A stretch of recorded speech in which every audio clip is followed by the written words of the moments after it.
Hi, my name is Richelle Castro, and I am a first year dental student attending Roseman University College of Dental Medicine. And for today's student research conference, I will be presenting the impact of COVID-19, an overview of experiences across age, sex, race, and socioeconomic status. This project was done in collaboration with Eric Hahn, who is from the University of Chicago, Evelyn Isikubui and Jerry Bangsanga, who are both from the University of Utah, and of course, Dr. Lipsky and Dr. Hung, who are also part of Roseman University. All right, let's go get started. So, as we all know, COVID-19 has disrupted our everyday lives throughout the entire world, and it was declared as a global pandemic by the World Health Organization on March 11, 2020. By December 2020, there were over 16 million reported cases of individuals who tested positive for the virus. And among them, over 300,000 people have died. In response to the pandemic, nationally, state by state decisions were made, which resulted in economic disruption, unemployment, school closures, concerns involving the health, etc. The list goes on. So the combination of all these problems has caused a record of heightened anxiety all over the place. The purpose of our study was to examine COVID-19's impact in the United States and investigate the impact it had on our population's social life, work life, home life, mental health, and child routine. So for our study, we use Inter-University Consortium for Political and Social Research database to collect a demographically representative sample size of 1,030 participants. This demographic data was based on the participant sex, race, and income. Participants were also 18 years and older and were from all over the United States. For our statistical analysis, we performed independent sample t-tests and calculated the frequency, mean, standard deviation, minimum, maximum, and variance. We also generated graphical displays to visualize this data. The survey we use assess COVID-19 impact on participants through 5 key outcome variables, which are work life, social life, mental health, home life, and child routine. The graphic on the right is an example of the survey, which measured the work-life changes. So in response to the question, what were the restrictive social distancing mandates you have received from the government? Participants selected one option from this list. So 1, social distancing, 2, shelter in place, 3, lockdown, 4, none of the above, 5, I don't know. And then another question which was asked to assess the work life of participants was the question, has COVID-19 interrupted your work life and social life differently? To which participants answer different degrees from strongly agree, neither agree nor disagree, and strongly disagree. Participants also answered questions related to the demographics. And one example is also shown on the right for gender. They can choose between 1 male, 2 female. So this is our result. And we have 6 different box plots to show you. This is the first figure, which shows the impact of COVID on work life across gender. On the left side, we have males. On the right side, we have females.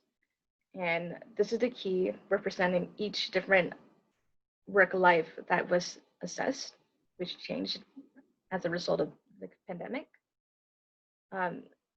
We found that there was equal impact among with mental health, child routine, and social life for males and females. However, females were more impacted in their work life and home life.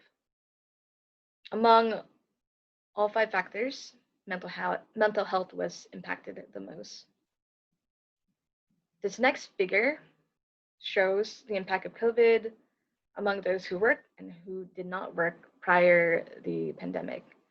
So on the left side, we have those who worked, and then on the right side, we have those who didn't work.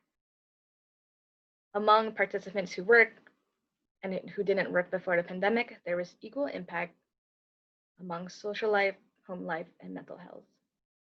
But those who received no pay before COVID had more changes in their work life and child routine.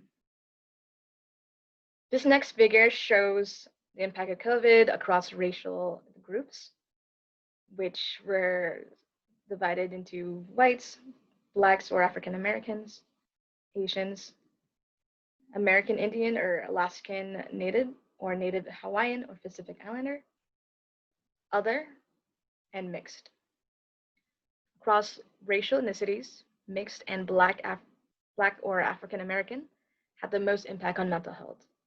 Other race and mixed race had the most impact on work life. Black or African Americans and mixed race had more impact on home life and child routine. But across all racial ethnicities, the pandemic had similar impact on their mental health. And you can see that because this orange bar is more significant than the rest. Right, moving on. This fourth figure shows the impact of COVID among those who were under 65 years of age and those who were 65 years of age and over. When comparing the two, those who were 65 years and older had the most changes among all five factors which were tested. However, there is similar impact on social lives between the two age groups. This next figure shows the impact of COVID on work life across educational levels. So this shows the high school graduates or less than high school degree. The next one shows some college but no degree. The next one shows associate degree in college. The next one is bachelor degree in college. And then the last one shows advanced degrees. Across educational levels, we found that those with advanced degrees had the most impact on mental health and the least impact on social life and work life. Those with high school and some college had the most impact on child routine. This last figure shows the impact of COVID among income levels, where this first group shows those who earn $39,999 and under. In the middle, we have those who earn annually $40,000 to $7,999,000. And then the last one shows those who made $80,000 or more annually. Across income levels, there was the most impact on mental health, work life, home life, and child routine for those who made $39,000 and under. But this middle group showed that work life was affected the least. This research led us to make several conclusions about our population. First, there was an enormous amount of mental health symptoms in American households, especially among the elderly population. This may be explained by increased caregiving burden among the elderly population, or the fact that they were more susceptible to the virus due to older age. Second, women are more impacted in work and home life, which may be explained by women responding greater to stress in comparison to men. Third, Blacks and Asians have the highest amount of stress from the pandemic across all races, as multiple areas in their lives have been affected by the pandemic. Another conclusion is that all older individuals had large variation in their home and work life. Next, females and individuals with lower educational levels had the strongest home life interruption.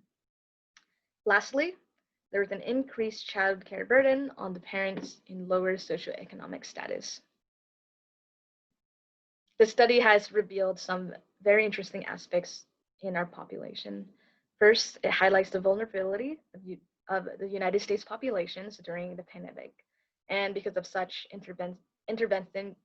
interventions to manage mental health symptoms is needed. Further research may explore specific mental health symptoms which individuals may experience. And that concludes my presentation. I'd like to thank you all for watching this video. And on that note, I would also like to thank Rosamond University College of Dental Medicine, Clinical Outcome Research and Education for this study, and Dr. Hung for giving me the opportunity to be involved with this project. I hope you have a good rest of your day and enjoy the rest of this conference. Bye.